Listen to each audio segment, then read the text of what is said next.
The Teesta River has also been a source of diplomatic negotiations between India and Pakistan for long. Now, but today it has become the center of an even bigger geopolitical contest.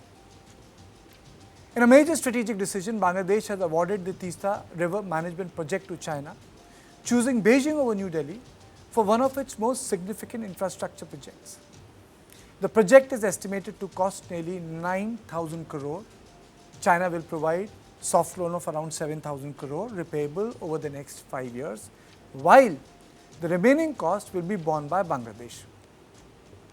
What's significant is that the decision comes after Dhaka rejected an earlier 9,000 crore Indian proposal which had been offered to previous Sheikh Hasina government.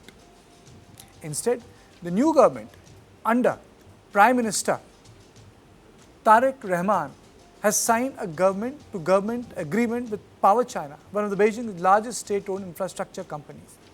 The project is already moving ahead. A team of nearly 50 Chinese engineers and technical experts have arrived in Bangladesh to begin survey of the Teesta Basin. Their task is not just river management. The project includes dams, embankments, river training, silt removal and other major infrastructure work that could reshape the Teesta Basin. But the debate is not only about development. It is also about geography. The project area lies barely 10 to 12 kilometers from the Indian border and roughly 22 kilometers from the Siliguri corridor. The narrow stretch of land, often called India's chicken neck, which connects the mainland to the 8 northeastern states. Now, I'll come back to the issue. Now, the issue is the proximity. The proximity makes this subject very, very sensitive. Why? Security experts believe that the long-term presence of a major Chinese state-owned company so close to this vital corridor deserves close attention. The timing is equally significant. Even as Bangladesh awards this project to China, the two countries are also expanding defense cooperation. Reports suggest that the Dhaka and Beijing are discussing the acquisition of Chinese fighter jets, while China is already involved in developing a submarine base at Cox's Bazar and assisting with infrastructure at Lal Monirhat Air Base. Taken together, these developments indicate China's engagement with Bangladesh is no longer confined to trade or investment. It is increasingly extending into strategic infrastructure and defense. For India, therefore, the Teesta project is no longer just about water management. It is about changing geopolitical balance in its immediate neighborhood. The question is, has India lost a crucial strategic opportunity in Bangladesh? Is the Teesta project simply an infrastructure partnership or another sign of China's expanding footprint in South Asia and India's soft underbelly? And what does this mean for India's security, especially around the strategically vital Siliguri corridor? On this issue, I am joined by Ambassador Veena Sikri, High Commissioner to Bangladesh, former High Commissioner to Bangladesh, Major General Sanjay Soy, defense expert, and Anushka Saxena, research analyst at the Takshashila Institution, who will take us through how PLA does this military-civilian synergy. But first, I'll go to Ambassador Sikri. Madam, Chinese engineers or PLA's engineering corps working 22 kilometers away from Chicken's Neck, a project that was supposed to be given to India is now with the Chinese, and taken this together with, madam, the development that's happening, that all the tourist projects in Chittagong Hill Tract are also being given to the Chinese. How should we look at it, madam? I think taken together, these do constitute a major security threat. And I'd like to recall a little bit that the Chinese has been showing interest in this Teesta River Management Project for quite some years now. And even when Sheikh Hasina was Prime Minister, they put a lot of pressure on her to give this project to them. And there was similarly exchange of visits, and there were similarly discussions of giving the project to them, etc. But India made it very clear to the Sheikh Hasina government that this was a major security aspect for India. It was a security red line, and India would not accept Chinese presence so close to the Indian border, particularly in the very sensitive Siliguri corridor, the so-called Chicken's Neck. And, you know, if you just look at the north, how close it is to Doklam, where again the Chinese are building villages and so on and so forth. So I think we have to recognize that Sheikh Hasina took on board India's security concerns. And when she came to India in June 2024, just a few days or weeks before she was ousted in a military coup, she actually, in the joint statement issued in June 2024, both the Mongla Port project and the Siliguri, the Teesta River Water Management Project in Bangladesh were allotted to India. And Sheikh Hasina said specifically that she is respecting India's security red lines. Now, when Tariq Rahman gets elected and becomes prime minister, he has made a number of assurances to the Indian government. But none of these have been implemented so far. The very disappointing performance. He has not actually, he did not come to India on his first visit. He has not reversed any of the negative decisions taken by Mohammed Yunus during his 18-month stay, when he had, reversed a lot of earlier projects on connectivity and so on. And worst of all, he's not taking any account of India's security red lines. And then he goes off to China on his first visit, combines it with Malaysia. And then there you have this document which comes out. And the goal of the Tariq Rahman government is that even after this joint statement has been issued, which indicates that both the Teesta River Management Project in Bangladesh and the Mongla Port Modernization and Development Project are being given to China, even after the document, they're still telling the Indian government, oh, don't worry, nothing has happened, this is totally preliminary, forget about it, forget about it. They're trying to really downplay it. And now you're saying that engineers are actually arriving in the Teesta basin area. I think it's a very major security threat. India has to wake up and smell the coffee. Okay, General Soy, can you please decode it for our viewers? Not many people would know. Why do we call it chicken's neck? Why is it important for us? And in this context, explain both the present, I will not use the word intrusion, but we have to see it in the context of Doklam. Yeah, in fact, you see the chicken's neck, you can say Siliguri corridor is a 22-kilometer, which actually connects the northeast India with the rest of the India, with a very narrow corridor, and it is vulnerable, especially the kind of developments which are taking place in Bangladesh with the Chinese help. It is not only this, in fact, I'll agree with Ambassador Veena Sikri that none of the promises, none of the decisions which were taken by the caretaker government have been reversed by Tariq Rahman after he is taken over. And in fact, the first country he visited was China.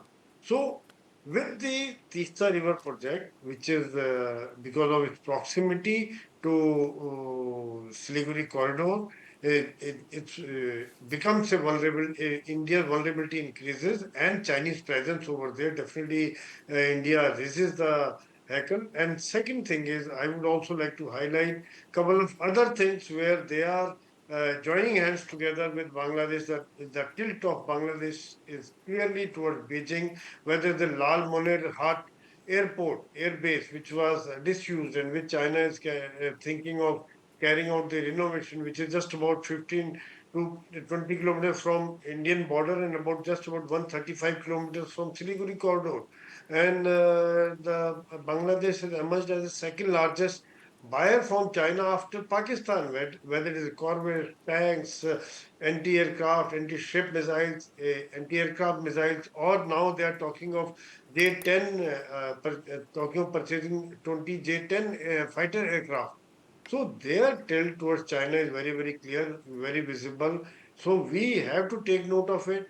We have made overtures to Bangladesh when swearing-in ceremony was there. Then also, after that also, we have been making attempts to normalize the relation. But at present situation is that with the ISI of Pakistan and China spreading the wings with the loan diplomacy and money power, it is a matter of concern for us, and we need to take note of it. Okay. And though we have already taken action as far as strengthening of Siliguri corridor is concerned, whether it is the deployment of additional troops, the deployment of strengthening the defenses over there, and also thinking of an additional railway line in that area.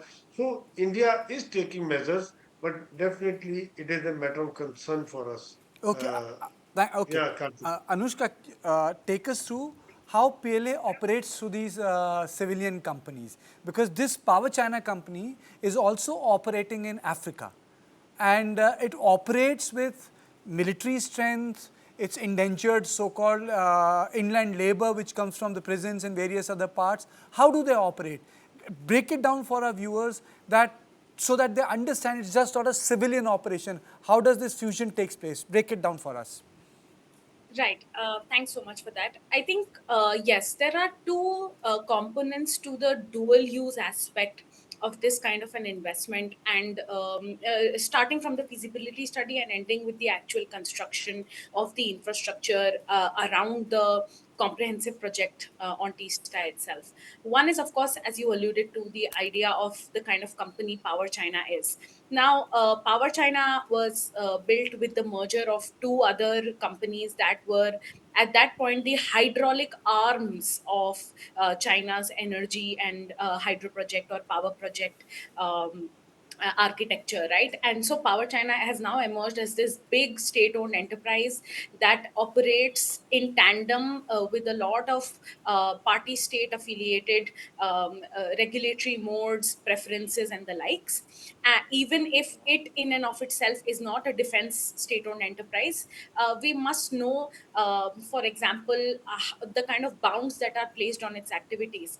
For example, if we go back to the statement Yan Qiong, our of the company's former head made in 2020 when he was talking about the Yarlung Fangpo project, he said that it is not just a hydrological project or a power project. It's also a project that pertains to national security and ecological security concerns. And under Xi Jinping, everything is anyway pan securitized. Everything is security, including a project that one should otherwise assume is purely for energy generation or ecological uses, right?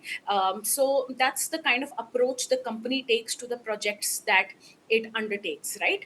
And so, in and of itself, the company may not be a defense SOE, but it definitely adheres to the ideas of national security as generated from the party state, and it is liable to cede all data collected in its operations under the National Intelligence Law, Articles 7 to the CPC as and when necessary, which brings me to the second layer of the dual use aspect of this, which I was referring to earlier, which is the kind of operational data they can collect if the feasibility study is conducted. The data on bathymetry, soil, river flows, timing, its composition, and the likes, so close to the Siliguri corridor, and especially the corridor's southern reaches, is kind of precisely the kind of data perhaps the PLA could use for a ground or a naval operation.